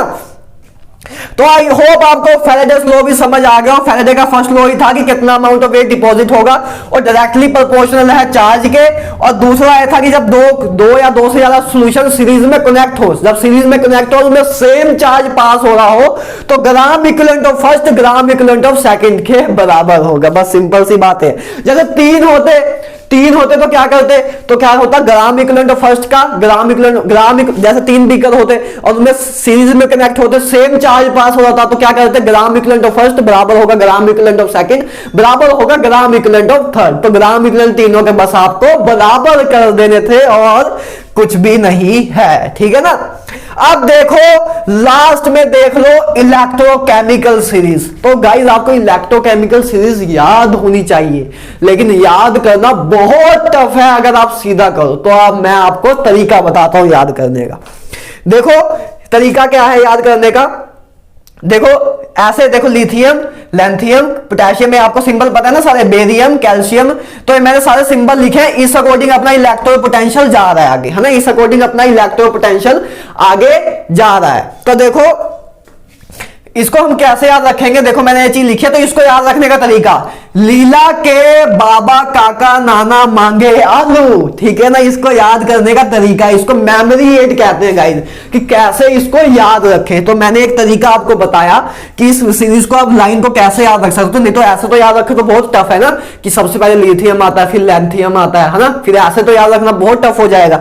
तो ऐसे आप इस लाइन से इन चीजों को निकाल सकते हो। देखो क्या बना, लीला के बाबा काका नाना मांगे आलू। तो ये आपकी फर्स्ट लाइन याद हो गई, ठीक है ना। सेकंड लाइन देखो क्या है, देखो मानसी, मानसी पता है ना कौन है, मेरी आली मजाक कर रहा हूं। मानसी, देखो मानसी जानकर फेंके कूड़े को नहीं संसी है, ठीक है ना। मानसी जानकर फेंके कूड़े को नहीं संसी है। तो क्या बना, मानसी जानकर फेंके कूड़े को नहीं संसी है। तो हाइड्रोजन आपका इधर इसके बाद आएगा, तो याद रखना हाइड्रोजन का रिडक्शन पोटेंशियल 0 होता है। तो इलेक्ट्रोकेमिकल सीरीज बस गाइस रिडक्शन पोटेंशियल की एक सीरीज बनाई हुई है ना, इंक्रीजिंग ऑर्डर में, तो इंक्रीजिंग या डिक्रीजिंग ऑर्डर में, तो उसको आप कर सकते हो याद, ठीक है। तो पहली लाइन हमने ऐसे याद कर ली, लीला के बाबा काका नाना मांगे आलू। दूसरी क्या है, मानसी जानकर फेंके कूड़े को नहीं संसी पर संसी है, ठीक है ना। सिंपल सी बात ए है। तो सेकंड लाइन भी याद हो गई। तीसरी लाइन देखो गाइस, तीसरी लाइन को कैसे याद रख सकते हैं। तीसरी लाइन का मतलब छापा, छापा मारा है कभी नहीं मारा होगा अभी बच्चे हो। तो देखो छापा, देखो CHAPA, छापा, ठीक है ना। छापा, छापा वैसे वर्ड तो सुना होगा ना, छापा पै गया या छापा पड़ गया। तो देखो छापा से याद रख सकते हो। देखो CHAPA, तो C पहला वाला क्या है, कॉपर, H से मरकरी, A से G, ठीक है ना, AG, उसके बाद PT, उसके बाद AU। तो आपके A है, ठीक है ना। पहले सिल्वर आता है फिर गोल्ड आता है, पहले सिल्वर आता है फिर गोल्ड आता है। तो ये आपकी सेकंड लाइन, थर्ड लाइन भी होगी जो कि लास्ट लाइन है अपनी।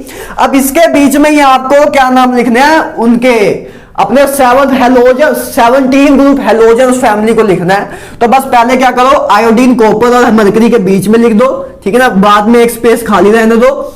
फिर bromine, chlorine and fluorine. Fluorine सबसे स्ट्रॉन्गेस्ट रिड्यूसिंग एजेंट होता है, इस बात का याद रखना, ठीक है ना। आपको एक पूरी इलेक्ट्रोकेमिकल सीरीज याद नहीं चाहिए ऐसे सीरियल वाइज अकॉर्डिंग, ठीक है ना, कि इस ऑर्डर से जा रही है, ठीक है ना। लिथियम, ठीक है, लीला के बाबा काका नाना मांगे आलू, मानसी जानकर फेंके कूड़े को नहीं संसी पर। उसके बाद छापा, बीच में ऐसे आप अरेंज कर देना इनको हेलोजन्स को, ठीक है गाइस, क्लियर है। तो I hope guys electrochemical series भी आपको याद होने लग जाएगी। 2-3 बार देखना तो लाइनें आपको रट जाएंगी जैसे मुझे रटी हुई है, ठीक है ना। अब गाइस लास्ट में जाते जाते एक क्रिटिकल पॉइंट भी देखते जाओ कि आपको मजा आ जाए। देखो क्रिटिकल पॉइंट क्या है, देखो मान लो आपको दिया हो, आपको एक पहली रिएक्शन दी है, कॉपर 2 पॉजिटिव 2 इलेक्ट्रॉन लेके कॉपर बना रहा है और उसका आपको स्टैंडर्ड रिडक्शन पोटेंशियल दिया हुआ है। दूसरी रिएक्शन दी हुई है, कॉपर 2 पॉजिटिव 1 इलेक्ट्रॉन लेके कॉपर पॉजिटिव में कन्वर्ट हो रहा है, उसका भी आपको स्टैंडर्ड रिडक्शन पोटेंशियल दिया हुआ है। आपसे लेकिन पूछ रहे हैं, ये 2 चीजें आपको गिवन है, लेकिन आपसे पूछ रहे हैं कि स्टैंडर्ड रिडक्शन पोटेंशियल इस चीज का बताओ। तो भाई साहब उधर अपना दिमाग ना लगाने लग जाना कि हम क्या करते हैं, इस रिएक्शन को इस रिएक्शन से माइनस, देखो जब इस रिएक्शन को इस रिएक्शन से माइनस करो, फर्स्ट को सेकंड से माइनस करो, तो देखना कि देखोगे तो ए ही रिएक्शन आ जाएगी आपके पास। जब फर्स्ट को सेकंड से माइनस करोगे, देखो फर्स्ट और सेकंड को रिएक्शन को माइनस करके देखो, देखो जब इसको माइनस करोगे, ठीक है ना, इसको जब माइनस करोगे तो आपके पास देखो इन दोनों को माइनस करोगे तो कॉपर से कॉपर कट जाएगा, ठीक है ना, इधर 1 इलेक्ट्रॉन आ जाएगा और इधर कॉपर आ जाएगा और इधर कॉपर पॉजिटिव आ जाएगा। तो आपका फाइनल रिएक्शन यही बनेगी, कॉपर पॉजिटिव 1 इलेक्ट्रॉन लेके कॉपर बना दिया। मतलब इन 2 रिएक्शन को जो आपको गिवन दी है उन दोनों रिएक्शन को जब माइनस करोगे तो आपके पास यही रिएक्शन आएगी जिसका आपको स्टैंडर्ड रिडक्शन पोटेंशियल पूछा है। लेकिन भाई साहब एक गलती ना करना कि आपको इसका स्टैंडर्ड रिडक्शन पोटेंशियल पूछा है तो बस क्या करते हैं, जैसे हम हमेशा करते आए हैं कि जो हमें गिवन रिएक्शन दी है उससे ही हम जो हमें रिएक्शन चाहिए वो निकाल लेते हैं, उस अकॉर्डिंग बाकी चीजें भी निकाल माइनस कर देंगे। इसमें ऐसा ना करना, आपकी कैलकुलेशन गलत हो जाएगी कि देखो इन दोनों को माइनस करके आपके पास ये रिएक्शन आई तो आपका इसका ई नोट, लेकिन ऐसे नहीं होगा कि इसमें से माइनस कर दिया इसको तो आपको ई नोट मिल जाएगा, और रॉन्ग कैलकुलेशन वे है, गलत तरीका है कैलकुलेशन करने का, ठीक है ना। तो subtracting 1 - 2 give you wrong result. कैसे करेंगे इसका ई नोट फाइंड कैसे करेंगे, देखो क्रिटिकल पॉइंट बता रहा हूं कि जहां से बच्चे गलत करते हैं कि बस क्या सोचते हैं कि अच्छा जो अपने पास फाइनल रिएक्शन है दोनों रिएक्शन का माइनस करके बनी रही है तो हम ऐसा करते इन दोनों रिएक्शन को माइनस करके अपने पास जो ए रिएक्शन बनी रही है तो इसका भी माइनस कर देते हैं तो अपने पास इसका ई नोट आ जाएगा, जो कि रॉन्ग वे है कैलकुलेशन करने का, जो कि आपको डिजायर्ड रिजल्ट नहीं देता। तो आपको कैसे करना है, माइनस तो करना है लेकिन गिब्स एनर्जी की फॉर्म में करना कि डेल्टा G3 बराबर होगा delta G1 minus delta G2। तो ए राइट वे है कि 1 - 2 का 1 - डेल्टा G1 का माइनस करें delta G standard Gibbs energy 2 की तो वो बराबर है डेल्टा G और 3G, मैंने 3 इसको माना है। तो ऐसे आप निकालोगे इसका ई नोट कि पहले में से दूसरे में पहली रिएक्शन का दूसरी रिएक्शन से जब स्टैंडर्ड गिब्स एनर्जी माइनस करेंगे तो थर्ड की स्टैंडर्ड गिब्स एनर्जी आएगी। मेथड है उसको सॉल्व करने का। तो डेल्टा देखो अब डेल्टा जी क्या होता था, delta G naught minus N F E of cell minus N F E of cell. तो देखो बस हमने वही लिखा माइनस एन अपना इक्वल टू 1 है, एन अपना थर्ड के लिए 1 है, minus N F E of cell जो हम ई हमें चाहिए इस बार, ठीक है ना। उसके बाद डेल्टा G1 माइनस एन अपना कितना है पहले के लिए 2 माइनस 2 एफ 0.031, ठीक है। इसका ई नोट आपको दिया है माइनस एक जो फॉर्मूले का था उसका माइनस एन एफ ई। तो माइनस इसका एन कितना है सेकंड वाले डेल्टा G2 में माइनस एन अपना कितना है 1, तो एफ उसके बाद इसका स्टैंडर्ड रिडक्शन पोटेंशियल ले दिया है। तो जब इस इक्वेशन को सॉल्व करोगे तो आपके पास राइट वे आएगा, राइट कैलकुलेशन आएगी 0.521 V जो कि आपका करेक्ट आंसर है। तो इसमें गलती ना करना कि सीधा ही बस माइनस करे स्टैंडर्ड रिडक्शन पोटेंशियल को तो अपनी इक्वेशन का स्टैंडर्ड रिडक्शन पोटेंशियल मिल जाएगा। इनफैक्ट आपको डेल्टा G3 डेल्टा G के एक्सप्रेशन से वो चीज निकालनी है। तो ये बहुत ही क्रिटिकल पॉइंट था, इसको याद रखना, ठीक है ना, कि आपको सीधा माइनस नहीं करना है, गिब्स एनर्जी की फॉर्म में माइनस करना है तो काम आपका बनेगा, ठीक है ना। तो आई होप यार इससे ज्यादा क्या कर सकते हो आप, इससे ज्यादा कुछ भी नहीं है, ठीक है ना, कुछ भी नहीं है। मेंस नीट एम्स तक में कुछ नहीं है। एडवांस के लिए एक चीज मैंने करानी है कंडक्टोमेट्री टाइट्रेशन, जिसको हम बहुत जल्दी कवर कर लेंगे। बस आप एक बार मैं आपके फरवरी में 99 परसेंटाइल अप्रोच करा दूं, फिर एडवांस को भी हम अपना फोकस करेंगे। तो आई होप आपको मजा आया हो यार इलेक्ट्रोकेमिस्ट्री में। तो ठीक है ना, मिलते हैं यार इसी तरह नेक्स्ट चैप्टर में। पहले तो इसके PYQ करेंगे, इसके PYQ बहुत बवंडर लेके आएंगे। तो मिलते हैं तब तक नेक्स्ट वीडियो में, तब तक good bye, have a nice day. और इसका स्क्रीनशॉट ले लो।